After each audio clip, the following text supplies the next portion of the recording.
Have you ever wondered why a long message filled with goodwill and heartfelt sincerity receives no reply? Yet a short, vague line is reread over and over, as if it holds something unsaid. Could it be that we aren't moved by clarity, but by the echoes that linger? It's not the content that stirs the heart, but the feeling, something quietly and deeply evoked beneath the words. There's an old tale about a teacher and a door. One day a student asked, "How do you open someone's heart with words?"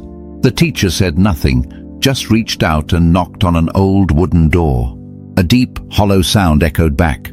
He said, "Do you hear that? The door didn't open because I knocked hard. It opened because someone inside was already waiting to be moved." Texting, in this digital age, seems like a soulless act.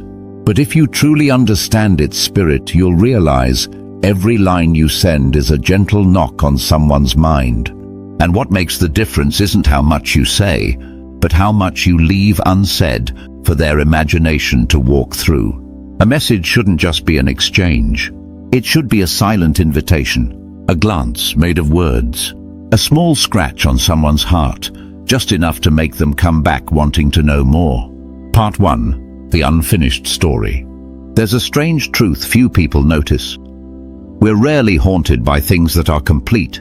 It's the gaps, the unfinished, the things left unsaid, that keep our minds spinning and remembering. That's why you can easily forget a story with a clear beginning and end, but obsess over a half-said sentence, an unexplained look, or a message left hanging. This is known in psychology as the Zeigarnik Effect. When an action, story, or experience remains unfinished, our brain remembers it more, because it hasn't been closed. It's like a door left ajar, the wind slipping in just enough to keep us restless. And that's why in the art of texting, leaving space becomes a powerful strategy. Imagine you're a storyteller. You text, "I just experienced something crazy today, but I'll tell you later." That's it.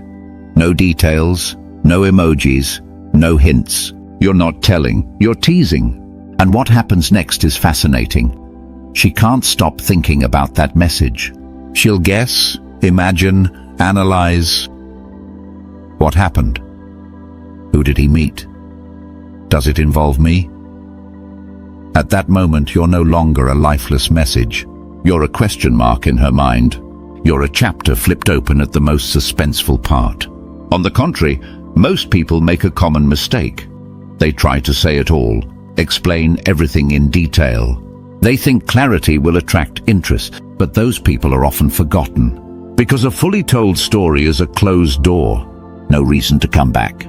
You see this in daily life. A friend says they have something important to tell you, but gets interrupted. You think about it all day. A movie cuts off at its climax, you can't sit still. A book ends ambiguously, you scour the internet for theories. The unfinished haunts us more than the completed, because the mind hates open loops, because the heart hates unanswered words. So in texting, what role are you playing? The kind soul who says it all, then disappears, or the one who leaves intentional pauses that linger in the other's mind? Try this. "You won't believe who I randomly ran into today." Then say nothing more. Or, "There's something I want to ask you, but I think it's better said in person." No fancy script needed. Just know how to leave a part open so their imagination fills the gap. That's what keeps the conversation going in her mind, even when you're no longer on your phone. More importantly, when you master this art, you're not just someone who texts. You're someone who creates emotional space. An unfinished story doesn't just linger, it makes people want to come back to hear the rest. The final question, are you texting to be replied to, or to build something worth remembering? Sometimes you don't need to say it all, just know when to stop. And that alone is enough to make someone keep returning to the story left untold. Part 2. The emotional roller coaster. Women don't fall in love with a message. They fall in love with the feeling that message stirs. You can write a coherent paragraph, carefully chosen words, but if it doesn't make the reader feel something, it's just another textbook page, correct but lifeless. The art of texting isn't about word count nor how quickly you respond. It's about how you touch emotions through subtle details, clever hints, and soft but deep nudges. Do you remember the feeling of watching a film that made your heart race and then burst out laughing seconds later? Or reading a novel and pausing to breathe deeply at a part that felt all too real? It wasn't the plot that overwhelmed you. It was how the emotions were guided, layered, unexpected, full of life. In texting, that's called the emotional roller coaster. You don't let the mood go straight like a highway. You create rhythm, you steer it. You make the other person feel like they're inside a story, not a boring Q&A session. Instead of saying, "I also like sushi," try twisting it a bit. "Sushi, huh?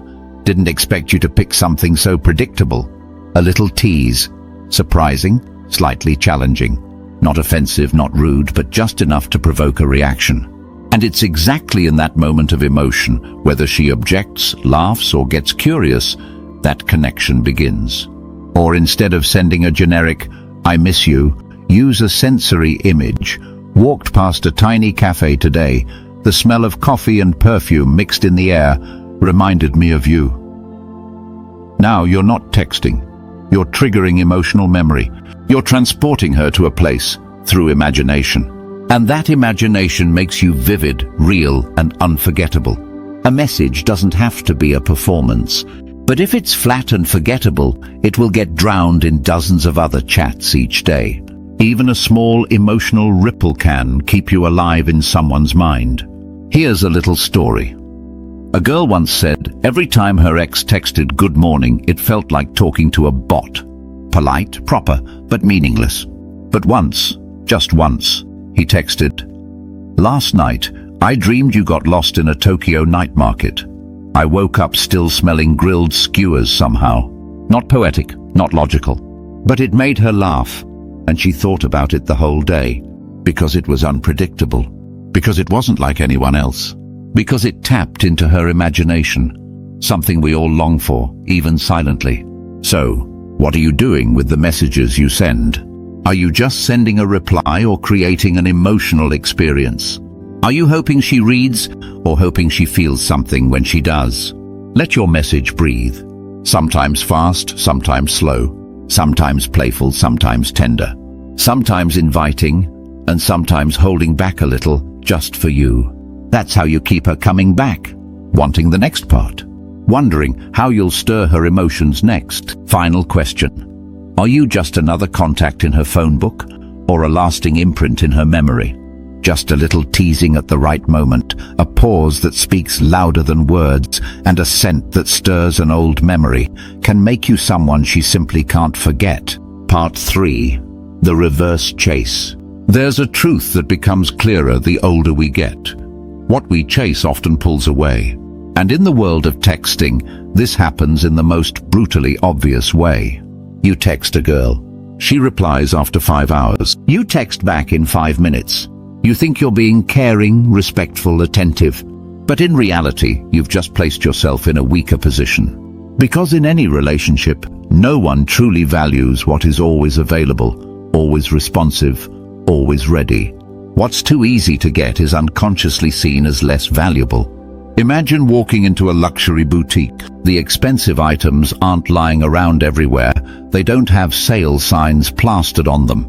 They're displayed with care in glass boxes, lit with intentional lighting. You have to ask, you have to wait, you need patience, and that's exactly what makes them desirable. Texting works the same way. If you're always available, always replying instantly, always giving your all, you're unknowingly turning yourself into mass display stock. So what is the reverse chase strategy? It's not a game, it's not manipulation. It's a deep understanding of human psychology. When you pull back at the right time, your value increases. If she takes 3 hours to respond, you can take 6. Not because you're angry, but because you're at peace. You're living your life, not revolving around your phone or someone else's unpredictable emotions. If she sends a dry reply, don't try to stretch the conversation. Respond with a soft emoji, a single dot, or nothing. You're not being petty. You're simply reflecting back the energy she's giving. A little story. A guy once said, I texted her, "Just found a coffee shop I think you'd love." She replied 6 hours later, "Sounds cool. Where is it?" Before, I'd have instantly sent the location, photos, even reviews. But this time I waited a few hours and just replied, "Forgot the name, but their espresso's amazing." The result? For the first time in weeks, she texted back a longer message. She asked what he was doing, whether he was free that weekend. Because now she felt something missing. There was no one chasing after her anymore, no one constantly entertaining her. And that lack, that uncertainty, is what made her heart start paying attention and wanting back in. This is a principle in psychology called intermittent reinforcement. It's why people get addicted to games, social media, and unreturned affection. When rewards come unpredictably, the brain releases more dopamine, and desire intensifies. In romantic dynamics, when you don't reward with consistent attention, you create scarcity. She doesn't know when you'll reply, she's unsure what you're thinking, and that's when you enter her mind without doing anything more. So what should you do? 1. Lower your response frequency, but don't disappear. 2. Mirror her energy. Don't overinvest when she's underinvesting. 3. Don't chase. Create just enough space for her to walk into. Attractiveness doesn't lie in being nice all the time, but in having value and self-respect.